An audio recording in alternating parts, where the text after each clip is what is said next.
उसके बारे में विस्तार से मैं आपके सामने नहीं बताऊंगा।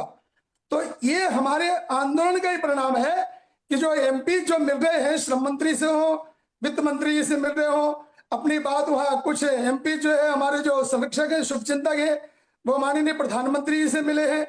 ये सब जो है ऐसा नहीं है, ये विजयश्री दिलाने में आपको निश्चित रूप से सहयोग करेगा, निश्चित रूप से आपको सफलता दिलाएगा। ये बात हमें भूलनी नहीं चाहिए। दूसरी एक और बात मैं आपको बता दूं कि जो सेंट्रल सीडब्ल्यूसी में हमारा जो निर्णय हुआ है कि ईपीएफओ ऑफिस के ताला लगाना ऐसे नहीं है कि उठे सोटे हम जो है ताला लगा रहे हैं। जो सही में कल्प्रिट है आज के हिसाब से अगर देखा जाए तो ईपीएफओ ऑफिस के जो रीजनल कमिश्नर से वही इसके कल्प्रिट हैं। उसका कारण यह है कि हायर पेंशन के जितने केसेज हैं इन लोगों ने रिजेक्ट कर दिए हैं। किसने किए? क्या सीपीएफसी ने थोड़ी किए हैं। सीपीएफसी की ओर से तो 17 जनवरी 2025 का सर्कुलर आ चुका था। बाद में 18 तारीख को जो हमारे सर्कुलर जो निकला है सीपीएफसी ऑफिस से वो हमारे विरोध में था, लेकिन फिर 25 मार्च 2025 को फिर एक सर्कुलर आ गया। उसके हिसाब से ये लोग कार्रवाई नहीं कर रहे हैं और हमारे हायर पेंशन के केसेस रिजेक्ट कर दिए इन लोगों ने। वो सीपीएफसी कहने से थोड़ी किए हैं, वो तो इन लोगों ने अपने अधिकार क्षेत्र में किए हैं। इसलिए हमको ईपीएफओ ऑफिस में ताला लगाना जो हमारा ठहरा हुआ कार्यक्रम है वो करना बहुत जरूरी है। अगर आप जो है मिनिमम हायर पेंशन की बात करते हैं, इसलिए मैं आपसे कहना चाहूंगा कि तो वहां से प्रोग्राम ठहराया गया है, लेकिन अभी जो आपने कहा उसकी भावना उसके ऊपर विचार किया जाएगा। उसके ऊपर भी जो है हम विचार करें, कमांडर साहब विचार करेंगे। मैं उनसे रिक्वेस्ट करता हूँ, हमारे जो टॉप लीड नेता है वो भी विचार करेंगे।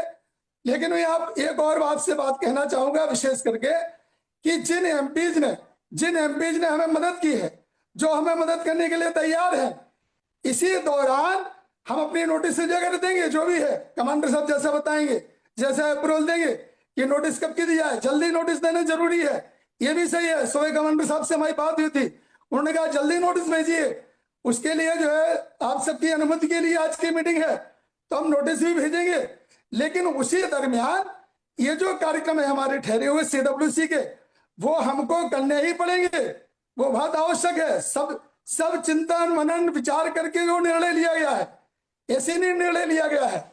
और इसके साथ में मैं आपसे रिक्वेस्ट करता हूं, मेरी पर्सनल रिक्वेस्ट है कि हमको एमपीज को पार्टी बनाना ही पड़ेगा, क्योंकि आपकी बात प्रधानमंत्री तक पहुंचाने के लिए बहुत सारे लोग कोशिश कर रहे हैं और वो क्षण भी आ गया है। अभी 15 अगस्त को हमारा डिक्लेरेशन होगा।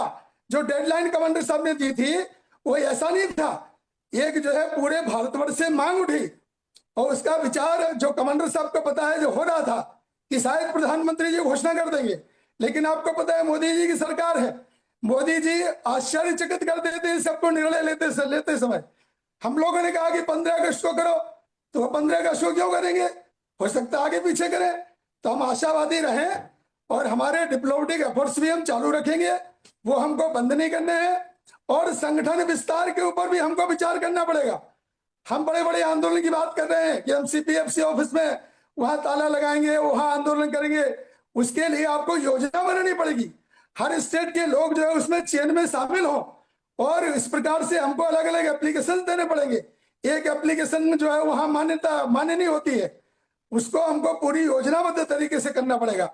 तो माननीय कमांडर साहब से हम अनुरोध करते हैं, जो आपने सुझाव दिए हैं उसके ऊपर साहब विचार करें, और आज हम तो उसके ऊपर निर्णय ना लें, लेकिन आपके सभी विचार जो आए हैं वो सम्मानजनक है, उसका सम्मान किया जाए, आपकी भावनाओं का सम्मान किया जाए। और जो शोभा करंदलाजे की बात है, बिल्कुल सही बात है जो पोखरकर साहब ने कहा, हम उसका स्वागत करते हैं, क्योंकि ये मैडम बार बार जो है भ्रामक उत्तर दे रही है। हमारे सेंट्रल टीम की ओर से कमांडर साहब के नेतृत्व में कमांडर साहब ने 2 या 3 पत्र लिखे हैं इसी बारे में, उसका प्रोटेस्ट किया गया है, उसका जो है खेद व्यक्त किया गया है कि आप गलत इन्फॉर्मेशन दे रही हैं। और शोभा करंदलाजे को पत्र लिखा गया है, और बाद में मांडविया जी को ये पत्र लिखा गया है। ये जो करने लायक है वो कमांडर साहब के नेतृत्व में सब कुछ किया जा रहा है। हम जीतेंगे, निश्चित जीतेंगे।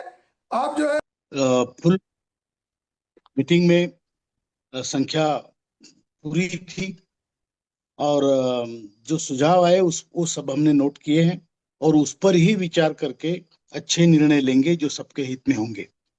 पहली बात तो यह है कि आंदोलन अभी तीव्र होगा, इसमें कोई शंका नहीं है। जो सीडब्ल्यूसी में निश्चित हुआ है वो हम उसको संकल्प बना के चलेंगे और पूरी तरह से इस आंदोलन को तीव्र करेंगे। चाहे वो ताला ठोको हो, चाहे वो शोभा करंदलाजे के यहाँ पे जाना हो और वहां प्रदर्शन करना हो, चाहे वो सीपीएफसी में हो, जहां भी जो भी होगा, जो भी निर्णय होंगे, सबके सजेशन को एक तरीके से सोच के समझ के फिर लिया जाएगा।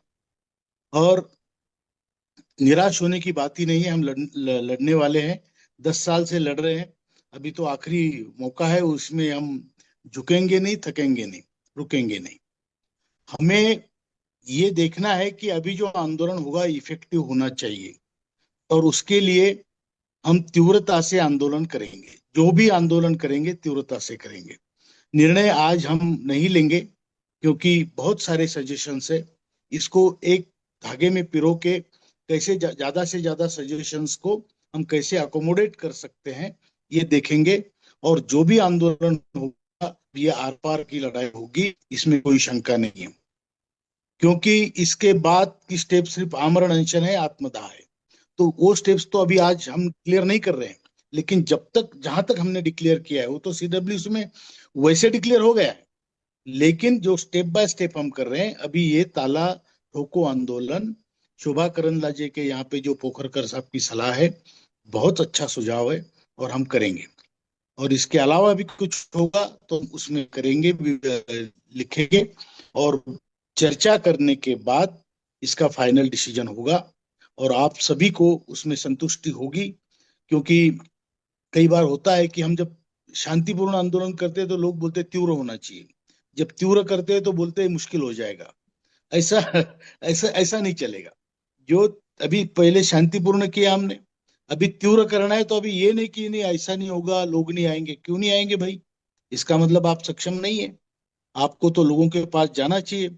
और ये भी बात सच है, किसी ने कहा है, वाल्के अप्पा ने कहा है, पोखरकर साहब ने कहा है कि अगर आंदोलन है तो उसके बीच में कुछ नोटिस जाएगी तो कुछ समय आपको मिलेगा ही, और उस समय तक लोगों को जागरूक करके उनको इकट्ठा करने के लिए घूमना पड़ता है।